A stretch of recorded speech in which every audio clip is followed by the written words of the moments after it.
Graça e paz, amado irmão. Nessa manhã nos deparamos com o último parágrafo do livro do profeta Ageu.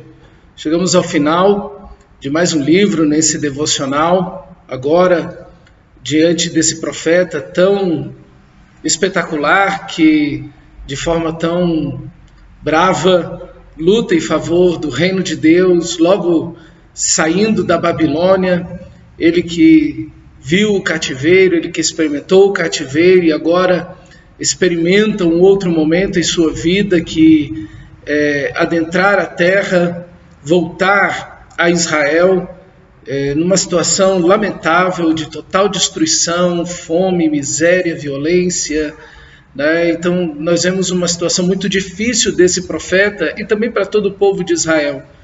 E vemos esse profeta, o profeta Ageu, lutando, batalhando para que o reino de Deus não seja de nenhuma forma esquecido, a despeito das situações difíceis que ele está passando junto com o povo de Israel que está voltando do cativeiro. Um livro tão pequeno, 2 capítulos, mas tão atual, um livro tão antigo, 2.500 anos, mas um livro que fala aos nossos dias de uma forma surpreendente e que tem lições maravilhosas para as nossas vidas. Espero que o livro de Ageu, esse profeta de Deus, tenha abençoado você poderosamente, assim como me abençoou, que você e eu possamos estar completamente envolvidos na obra do Senhor, na construção, não de um templo meramente, mas do reino de Deus, na salvação de pessoas, na edificação de vidas, e ver esse reino se espalhando, enchendo toda a terra.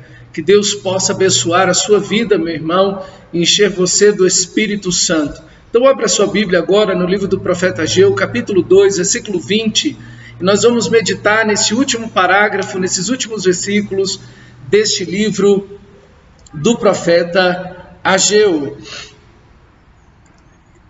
O texto sagrado diz assim: veio a palavra do Senhor segunda vez a Ageu, ao 24º dia do mês, dizendo: fala a Zorobabel, governador de Judá, farei abalar o céu e a terra, derrubarei o trono dos reinos e destruirei a força dos reinos das nações. Destruirei o carro e os que andam neles, os cavalos e os seus cavaleiros cairão, um pela espada do outro.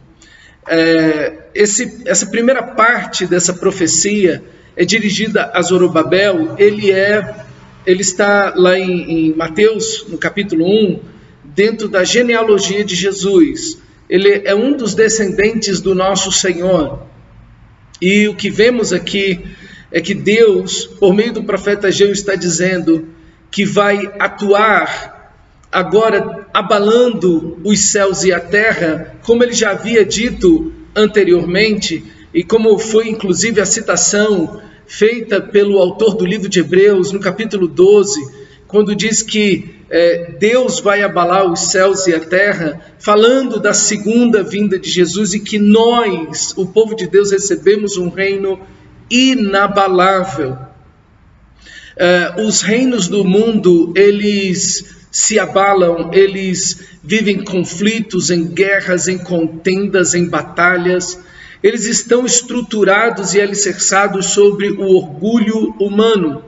Quando nós vemos os reinos, os reis, as monarquias, as repúblicas, enfim, quando nós olhamos todo e qualquer estilo de governo humano, o que nós vamos ver ali é guerra pelo poder, tentando suplantar uns aos outros, o aproveitamento das pessoas, das situações, de reinos que são dominados.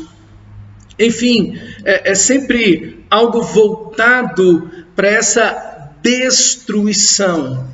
Há sempre batalhas, como o texto diz: derrubarei o trono dos reinos e destruirei a força dos reinos das nações. Destruirei os cavalos e destruirei os que andam nele, os carros, enfim, todo o armamento.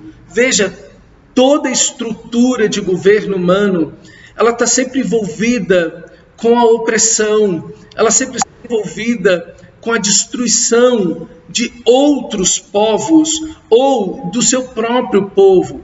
Guerras, conflitos, interesses, enfim, é esse o sistema que o mundo vive, esse é o sistema de governo humano. Mas quando nós olhamos Deus agindo na história, nós vamos ver que Deus abala todas essas coisas. Nós olhamos nações poderosas, olhamos pessoas que têm grande influência, políticos, e nós ficamos do lado de cá como povo e pensamos, mas ninguém vai dar um fim nisso. Será que essa corrupção não tem fim? E nós experimentamos isso aqui no Brasil de uma forma muito, muito presente, porque o Brasil chegou aos limiares da injustiça, da corrupção, da violência, da imoralidade,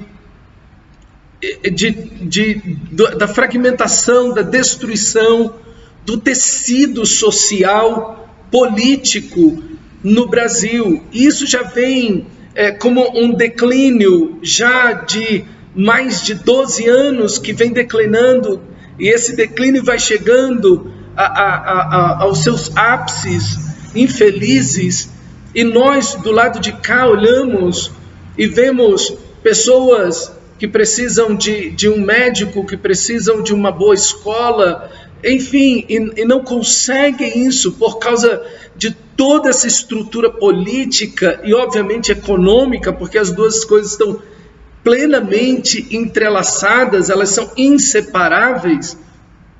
E o que nós vemos é injustiça por todos os lados, é destruição por todos os lados. E a guerra que acontece não é apenas uma nação contra outra, mas essa própria injustiça e corrupção que toma a nação, o país. E ficamos do lado de cá perguntando, mas quando isso terá um fim? Quando alguém vai colocar um ponto final em tudo isso? E quando nós colocamos o nosso coração no ser humano, nós vamos nos decepcionar com certeza, porque o ser humano sempre está voltado para o seu próprio orgulho, para os seus próprios interesses,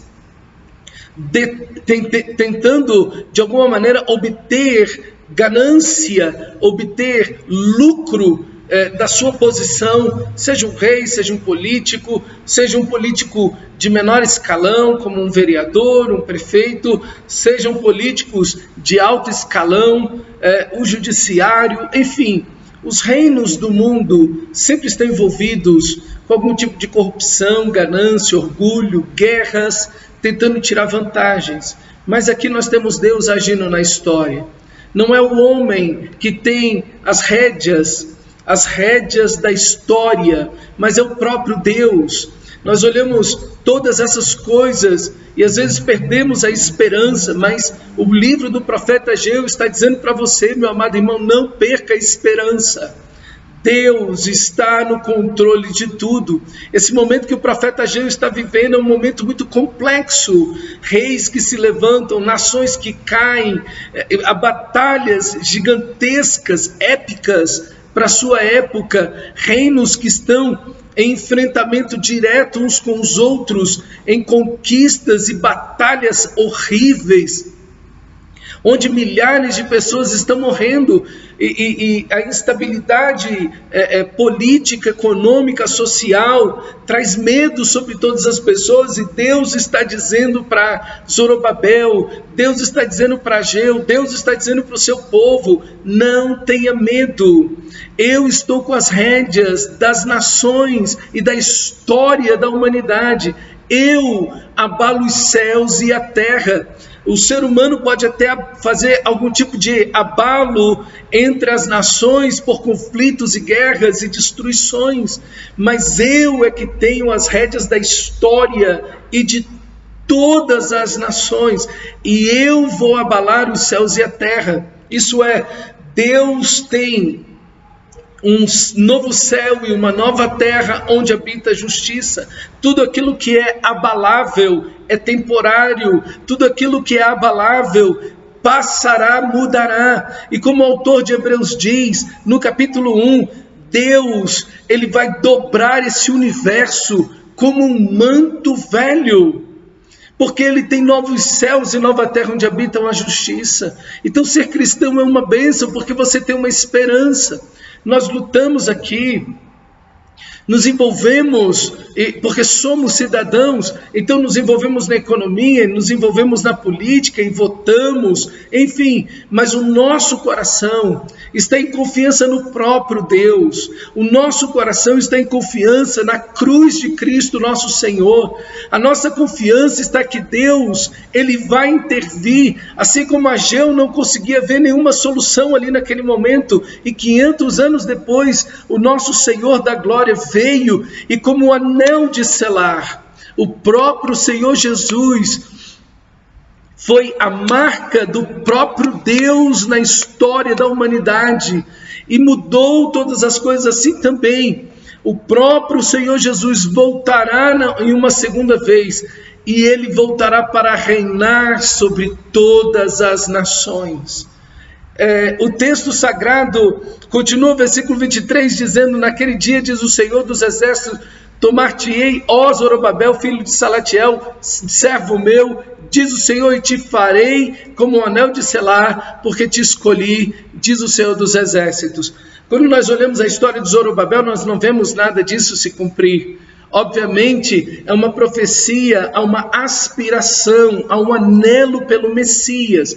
E é nessa direção que a história caminha. Há uma necessidade, há um desejo, há um anelo, há uma indicação de toda a história do Antigo Testamento que aponta a necessidade eminente da pessoa e da obra do nosso Senhor Jesus. E ele vem. E quando ele vem como um anel de selar. Se um rei escrevesse uma carta com sua própria mão e pena, e colocasse ela a público, dando ordens e mandando aos seus súditos, nada disso valeria se não houvesse ali o anel do rei sob uma cera, e aquele anel, como um selo, fosse o símbolo do rei. Se não houvesse esse símbolo do rei, ainda que essa carta tivesse sido escrita pelas mãos do próprio rei, ela não tem valor algum. O anel de selar é a autenticação, é a certeza de que é o rei que está escrevendo, de que é o rei que está mandando, e todos precisam se submeter a esse anel, a esse símbolo de selar. Aqui nós vemos como Cristo é apresentado como esse anel de selar. O Messias é a pessoa do próprio Deus, ele autentica a vontade de Deus, o reino de Deus, o trono de Deus, a glória de Deus, a verdade de Deus.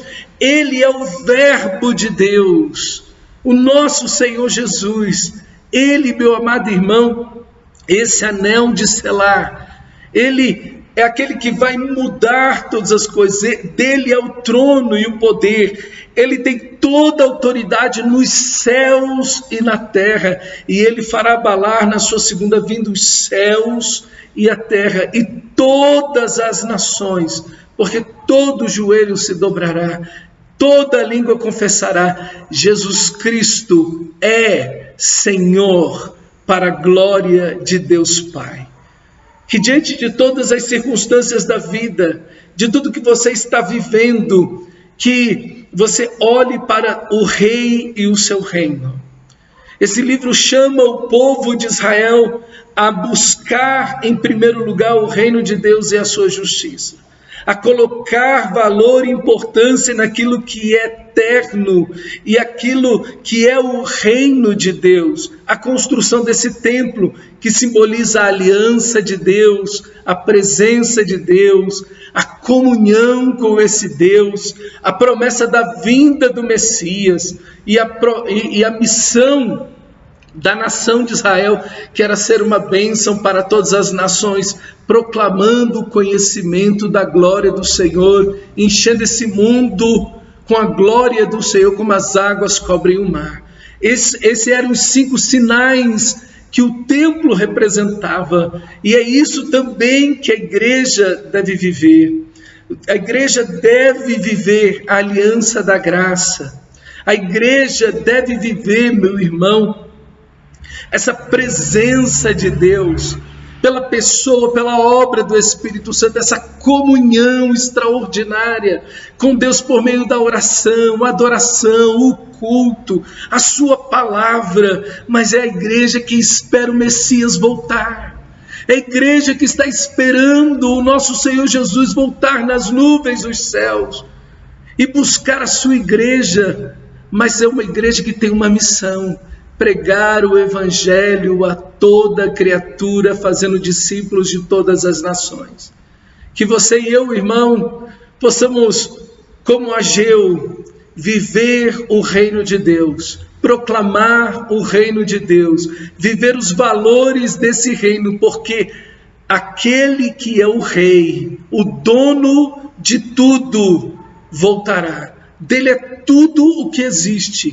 Não há nenhum átomo, não há nenhuma célula, não há nada e nem ninguém, visível e invisível, que não seja dele. Tudo é do nosso Senhor Jesus Cristo. Os céus e a terra, o mar, tudo quanto neles há.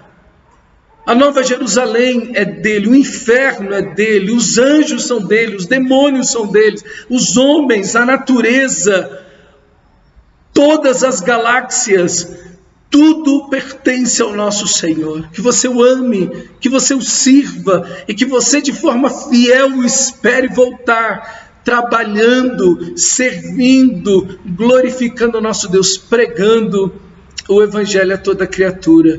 Que Deus te abençoe, meu irmão, e que você permaneça firme, aguardando aquele dia maravilhoso em que você olhará para o Senhor face a face e Ele enxugará dos seus olhos toda lágrima. E você então estará nesse reino do nosso Senhor e Salvador Jesus Cristo. Seu fim não é aqui.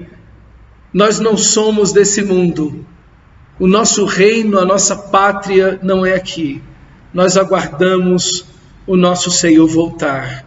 Que Deus te abençoe na graça preciosa do nosso Senhor e Salvador Jesus Cristo.